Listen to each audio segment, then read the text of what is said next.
Hello friends, आज की इस वीडियो में हम रिव्यू कर रहे हैं आकाश के कंप्लीट स्टडी मटेरियल का।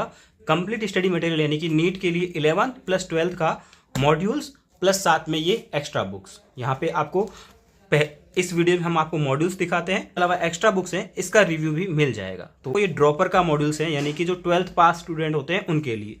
जो क्लासरूम वाले होते हैं 11th और 12th के फ्रेशर्स, उनका अलग बुकलेट्स आता है, उनका रिव्यू ऑलरेडी चैनल पे अवेलेबल है, तो आप उसको भी देख सकते हैं।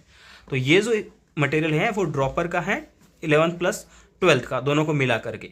और इसमें केमिस्ट्री की टोटल 4 मॉड्यूल्स आती हैं, फिजिक्स की टोटल 5 मॉड्यूल्स आती हैं, और बॉटनी की टोटल 4 मॉड्यूल्स आती हैं, और जूलॉजी की भी टोटल 4 मॉड्यूल्स आती है। तो हम एक एक करके रिव्यू करते हैं। सबसे पहले हम रिव्यू करेंगे केमिस्ट्री की। केमिस्ट्री में टोटल 4 मॉड्यूल्स हैं। यहाँ पे लिखा होगा इसका नंबर, और फिर इसके बाद में यहाँ इस पे लिखा होगा सिलेबस, इसमें कौन कौन से चैप्टर्स इंक्लूडेड है। लाइक 4 नंबर में ये थे, ये हैं आपके 3 नंबर में। और उसके बाद में अगर आप 2 नंबर में देखोगे तो ये सारे चैप्टर्स मिलेंगे, equilibrium, redox, electrochemistry solution, chemical kinetics वगैरह। और ये 1 नंबर मॉड्यूल में आपको देखने को मिलेंगे। जब अपन देखेंगे तो सारे मॉड्यूल्स ऑलमोस्ट एक जैसे होंगे। सबसे पहले यहाँ पे हाउ टू स्कोर वेल, और उसके बाद में केमिस्ट्री 1, फिर से यहाँ पे सिलेबस दिया होगा पेज नंबर के अकॉर्डिंग कि कहाँ किस पेज पे कौन सा है। उसके बाद में यहाँ पे अगर आप देखोगे तो पूरा कंप्लीट आपको थ्योरी देखने को मिलेगा, कंप्लीट थ्योरी। बीच में एग्जांपल्स रहेंगे, ये एग्जांपल्स एनसीईआरटी, मोस्टली सारे एनसीईआरटी के एग्जांपल्स कवर हैं इसमें, और उसके अलावा कुछ एक्स्ट्रा एग्जांपल्स भी कवर हैं। तो यहाँ इतना थ्योरी हुआ। उसके बाद में इतने थ्योरी पे ये टॉपिक वाइज क्वेश्चंस मिलेंगे आपको एक्सरसाइज करके, ये इतने आपको यहाँ पे मिल गए। देन फिर से थ्योरी स्टार्ट हो जाएगा, बीच में सॉल्व्ड एग्जांपल्स रहेंगे एनसीईआरटी के भी और अदर एग्जांपल्स भी। तो ये आप देख रहे होंगे कितने सारे एग्जांपल्स दिए हुए हैं समझने के लिए, और अच्छे से फॉर्मूले वगैरह इक्विवेलेंट कंसेप्ट्स के। और उसके बाद में जैसे ये इक्विवेलेंट वाला कंसेप्ट कंप्लीट हुआ, उस टॉपिक के टॉपिक बेस्ड यहाँ पे क्वेश्चंस आपको देखने को मिल जाएंगे। ये सारे टॉपिक बेस्ड क्वेश्चन हैं। उसके बाद में फिर से आगे थ्योरी स्टार्ट होगी। ये थोड़े थोड़े टॉपिक्स के बाद में क्वेश्चन इसीलिए देते हैं, लाइक आप इतना, लाइक यहाँ आज कर लिए, एक दिन के लिए आपको कितना पढ़ना होता है, मतलब टाइम बाउंड के लिए एक दिन में इतना पढ़ना है, और फिर उसका ये एक्सरसाइज लगाना है। तो यहाँ पे बीच में आपको ये मोल कंसेप्ट वाला चैप्टर था, बीच में थ्योरी रहेगी और बीच में सॉल्व एग्जाम्पल रहेंगे और क्वेश्चंस भी रहेंगे। उसके बाद में आपको रहेंगे खूब सारे एमसीक्यू सॉल्व करने के लिए। पहली एक्सरसाइज जो है वो आपकी सेक्शन ए में एनसीईआरटी बेस्ड एमसीक्यू हैं। ये सारे एमसीक्यू एनसीईआरटी के हैं, और पर्टिकुलर पेज नंबर भी मेंशन किया हुआ है कि कौन से पेज से ये एमसीक्यू फॉर्म किया गया है। उसके बाद में एनसीईआरटी के बाद में सेक्शन भी आता है ऑब्जेक्टिव टाइप के क्वेश्चन। ये भी एनसीईआरटी बेस ही हैं, बट थोड़े अलग हैं आपके नीट के लिए, नीट एग्जाम्स के लिए। उसके बाद में आप देखोगे ये आगे आपके एक्सरसाइज प्रैक्टिस के लिए। उसके बाद में यहाँ पर आता है सेक्शन सी, ये मिलेंगे आपको प्रीवियस ईयर्स के क्वेश्चन, एमसीक्यूज रहेंगे, और ये सारे प्रीवियस ईयर्स हैं। ये यहाँ तक ईयर मेंशन था, और ईयर मेंशन करने के बाद में 2007 तक का ईयर मेंशन है। उसके बाद में ये जितने भी है ना बिना ईयर मेंशन किए हुए, ये 2005 और उससे पहले के एमसीक्यूज हैं जो आपकी प्रैक्टिस के लिए है। यानी कि आकाश में बहुत अच्छे से एमसीक्यूज दे रखे हैं। उसके बाद में नीट बूस्टर क्वेश्चन दे रखे हैं। ये जो क्वेश्चन है थोड़े अच्छे लेवल के हैं, रैंक बूस्ट करने के लिए होते हैं, मतलब थोड़े हार्ड टाइप के एमसीक्यूज हैं। ओके, तो जब तक आप सारे एक्सरसाइज कंप्लीट कर लेते हो उसके बाद में ये आपको सॉल्व करने होते हैं। फिर सारे चैप्टर ऐसे ही हैं जैसे मैंने इसका रिव्यू किया है। स्ट्रक्चर ऑफ एटम देखोगे तो अब वैसे ही होगा, पहले थ्योरी होगी, बीच में सॉल्व्ड एग्जांपल्स होंगे और एक्सरसाइज होगी। तो सारी केमिस्ट्री के मॉड्यूल्स ऐसे ही हैं। आप भले किसी का भी रिव्यू कर सकते हैं और किसी को भी देख सकते हैं। सारे मॉड्यूल्स सेम पैटर्न पे लिखे हुए हैं, प्रिंट किए हुए हैं। देखोगे यहाँ नंबर लिखे हुए हैं, और अब जो आप यहाँ देखोगे ये टॉपिक्स है। 5 नंबर मॉड्यूल में ये सारे टॉपिक्स कवर हैं। 4 नंबर में देखोगे तो ये सारे टॉपिक्स कवर हैं, और 3 नंबर मॉड्यूल में देखोगे तो ये सारे टॉपिक्स कवर हैं, और 2 नंबर में देखोगे तो ये सारे टॉपिक्स आपको कवर मिलेंगे, और उसके बाद में 1 नंबर मॉड्यूल में आपको ये सारे टॉपिक कवर मिलेंगे। आप इनका इस वीडियो पॉज करके स्क्रीनशॉट ले सकते हैं, या फिर और भी कोई इन्फॉर्मेशन चाहिए हो इसके अलावा तो आप मेरे को व्हाट्सएप करके पूछ सकते हैं। Dual nature of radiation and matters, तो यहाँ पे आपको सबसे पहले बहुत अच्छे से एनसीईआरटी प्लस नीट यूजी के लिए अलग से एक्स्ट्रा थ्योरी आपको यहाँ पे कवर मिलेगी। ये सारे एक्सपेरिमेंट्स, फोटो इलेक्ट्रिक इफेक्ट के एक्सपेरिमेंट्स, और ये आप इनका जो स्कैनर है इनको स्कैन करके इनके वीडियो लेक्चर्स वगैरह भी देख सकते हैं टॉपिक्स के। उसके बाद में ये सारे ग्राफ्स वगैरह और ये आपके सैचुरेशन करंट वगैरह के ग्राफ जो दे रखे बहुत इंपॉर्टेंट होते हैं नीट यूजी के लिए।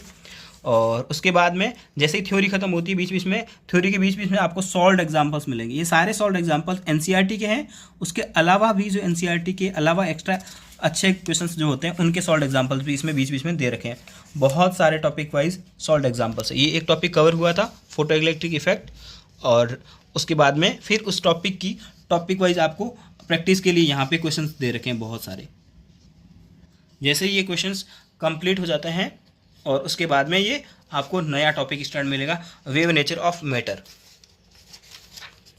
तो यहाँ पे इनके फॉर्मूलेज थ्योरी, जहाँ देखो यहाँ पे सिर्फ है ना फॉर्मूलेज रिक्वायर्ड होते हैं, थ्योरी रिक्वायर्ड नहीं होते हैं, इनके डेरिवेशंस रिक्वायर्ड नहीं होते हैं।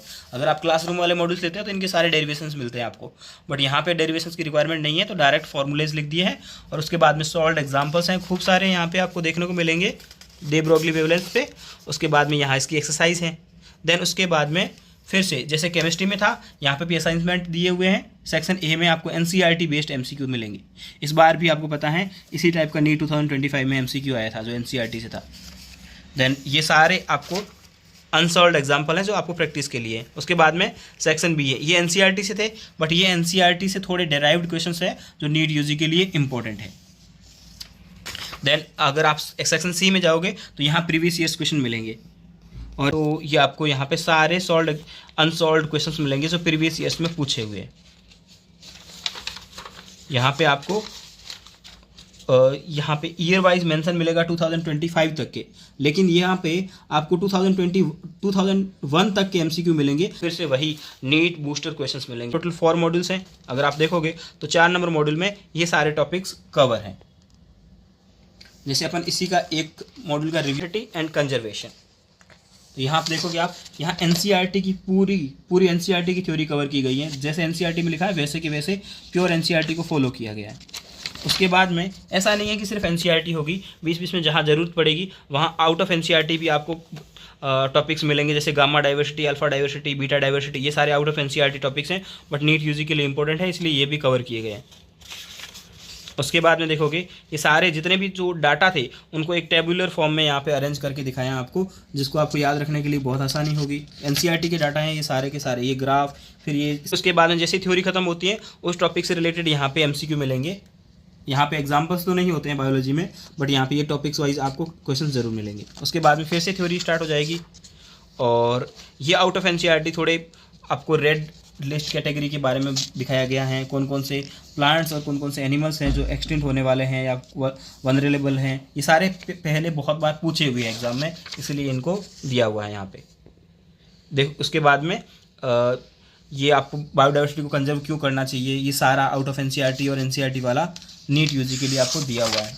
देन फिर से ये क्वेश्चंस भी है 2022 में पूछा हुआ है, आउट ऑफ एनसीईआरटी है, बट इसीलिए इन सबको ये कवर करके रखते हैं। आपको अलग से अगर आप एलन या आकाश किसी भी एक कोचिंग का मॉड्यूल कवर कर लेते हो तो आपको अलग से कुछ पढ़ने की ज़रूरत नहीं पड़ती है। उसके अलावा आप एमसीक्यू के लिए कोई बुक प्रेफर कर सकते हैं, लेकिन थ्योरी के लिए ये सफिशिएंट है। एनसीईआरटी और किसी भी एक कोचिंग का मॉड्यूल। हमारी शॉप पे आपको जिस भी कोचिंग का मॉड्यूल चाहिए हो, एलन, आकाश, अनअकैडमी, मोशन, वाइब्रेंट, ई सरल, सारी कोचिंग का मटेरियल आपको हमारी शॉप पे मिल जाएगा। देन इसके बाद में एनसीईआरटी बेस्ड यहाँ पे आपको पेज नंबर तक मेंशन है। एनसीईआरटी बेस्ड आपको पता है नीट यूजी में एनसीईआरटी का बहुत इंपॉर्टेंट रोल रहता है। 90 में से 85+ एमसीक्यूज डायरेक्टली एनसीईआरटी से सॉल्व हो ही जाते हैं, और रैंक के लिए 5 क्वेश्चन एक्स्ट्रा होते हैं, वो भी अगर आप मॉड्यूल्स कवर करते हैं तो हो जाएंगे। यहाँ पे एनसीईआरटी बेस्ड आपको क्वेश्चंस दे रखे हैं सेक्शन ए में। सेक्शन बी में कुछ मैनिपुलेटेड टाइप के क्वेश्चंस दे रखे हैं जो एनसीईआरटी और एनसीईआरटी से थोड़े बहुत इधर उधर होते हैं। इस टाइप के एमसीक्यूज आते भी हैं, आपने नीट 2025 में भी देखे होंगे, 5 से 6 एमसीक्यूज ऐसे होते हैं जो डायरेक्टली एनसीईआरटी लगते हैं एनसीईआरटी के हैं, बट वो थोड़े से मैनिपुलेट होते हैं, डायरेक्ट एनसीईआरटी से सॉल्व नहीं होते हैं। तो वो सेक्शन बी में आपको यहाँ मिल जाएंगे। आपको प्रीवियस ईयर्स क्वेश्चन मिलेंगे, वही सेम पैटर्न फॉलो होगा। आपको कहाँ तक के एमसीक्यूज मिलेंगे, 2025 तक के मिलेंगे, और उसके बाद में जो एमसीक्यू रहेंगे वहाँ पे ईयर मेंशन नहीं है, तो 2001 से लेकर के 2024 तक के एमसीक्यूज मिलेंगे। उसके बाद में बूस्टर क्वेश्चंस, बहुत ये स्टेटमेंट टाइप के क्वेश्चन जो आपके गलत हो सकते हैं एग्जाम में, यहाँ पे बहुत सारे क्वेश्चंस दे रखे हैं थ्योरी बेसिस पे। और उसके बाद में जैसे ही मॉड्यूल ख़त्म होता है तो एक मॉक टेस्ट करके दे रखा है। इसमें एक मॉक टेस्ट नाम से भी एक एक्सरसाइज दे रखी है, सेक्शन ए सेक्शन बी वाला दे रखा होता है आंसर्स। इसके सॉल्यूशंस नहीं आते हैं, सॉल्यूशन सारे टॉपिक्स कवर होते हैं आपके। 2 नंबर में ये सारे मॉड्यूल्स टॉपिक कवर होंगे और बॉटनी के 1 नंबर मॉड्यूल में ये सारे टॉपिक्स कवर होंगे। तो बॉटनी में आपको टोटल 4 मॉड्यूल्स मिलेंगे 11th + 12th के। देन उसके बाद अपन आते हैं जूलॉजी में। जूलॉजी में भी टोटल 4 मॉड्यूल्स होते हैं। यहाँ अगर आप देखोगे तो ये आपके सारे टॉपिक्स कवर हैं। आप इनका पॉज करके स्क्रीनशॉट ले सकते हो या फिर हमारे से व्हाट्सएप पे भी पूछ सकते हो, तो हम आपको फ़ोटोज़ सेंड कर देंगे। ओके, देन 3 नंबर में ये कवर हो रहा है, 2 नंबर में ये सारे टॉपिक्स कवर हो रहे हैं और 1 नंबर में ये सारे टॉपिक्स कवर हो रहे हैं। तो अपन एक चैप्टर का रिव्यू करते हैं इसमें से, जूलॉजी में से, जो कि अपना एनिमल किंगडम है। एनिमल किंगडम में भी एनसीईआरटी से बाहर की चीज़ें बहुत पूछी जाती हैं, तो इसमें भी आउट ऑफ एनसीईआरटी चीज़ें आपको मिलेगी और बहुत सारी मिलेगी। तो ये थ्योरी है, इसमें फुल एनसीईआरटी कवर्ड है और ये जो क्वेश्चंस हैं, फ्लो चार्ट या क्वेश्चंस वगैरह हैं, वो आपके अंडरस्टैंडिंग के लिए बनाए हुए हैं। ये डायरेक्ट क्वेश्चन नहीं आएगा इस पे से, बट ये अंडरस्टैंडिंग के लिए ये ज़रूरी है, तो आपको समझाने के लिए ये सारी चीज़ें दे रखी होती हैं। ये फ्लो चार्ट वगैरह जिसको आप आसानी से चीज़ों को मेमोराइज कर पाओ, साइक्लोइड्स, टिनॉइड, ये सारे आउट ऑफ एनसीईआरटी डायग्राम है। तो ये डायग्राम एनसीईआरटी आपको एग्जाम में नहीं पूछेगा, लेकिन आपको समझने के लिए ये बहुत ज़रूरी होते हैं। देन पहले थ्योरी रहेगी, थ्योरी के बीच बीच में आपको यहाँ पे एक्सरसाइज देखने को मिलेगी। थ्योरी देन एक्सरसाइज, ये पूरे मिलेंगे आपको। और उसके बाद में फिर जैसे बॉटनी में था वैसे ही यहाँ पे ये आपको है ना कंपैरिजन चार्ट डिफरेंस वाले भी दे रखे हैं, क्योंकि यहाँ पे डिफरेंस पे डायरेक्ट क्वेश्चन आता है कि कौन सा फीचर किस में है और किस में नहीं है। तो ये फ्लो चार्ट और ये जो डिफरेंस वाले जो है ना, ये नीट यूजी के लिए बहुत इंपॉर्टेंट है। उसके बाद में आपको यहाँ पे एमसीक्यूज़ मिलेंगे। एमसीक्यूज़ का पैटर्न सारे मॉड्यूल्स में एक जैसा है। पहले एनसीईआरटी बेस्ड मिलेंगे और फिर ये आपको सेक्शन बी मिलेगा और फिर सेक्शन सी में पीवाईक्यूज़ मिलेंगे 2024 से लेकर के 2021 तक के। देन ये, और उसके बाद में ये आपका नया चैप्टर आ गया है। तो ये सारे मॉड्यूल्स आप हमारी शॉप से कैश ऑन डिलीवरी ऑर्डर कर सकते हो। आपको ऑर्डर करने के लिए सिर्फ आपको जो स्क्रीन पे व्हाट्सएप नंबर दिख रहा है वहाँ पे मैसेज करना है और आपका एड्रेस सेंड करना है। और सिंपल जो डिलीवरी चार्जेस होता है, जो 150 से लेकर के 250 या 300 जितना भी डिस्टेंस के अकॉर्डिंग शिपिंग चार्जेस लगता है, तो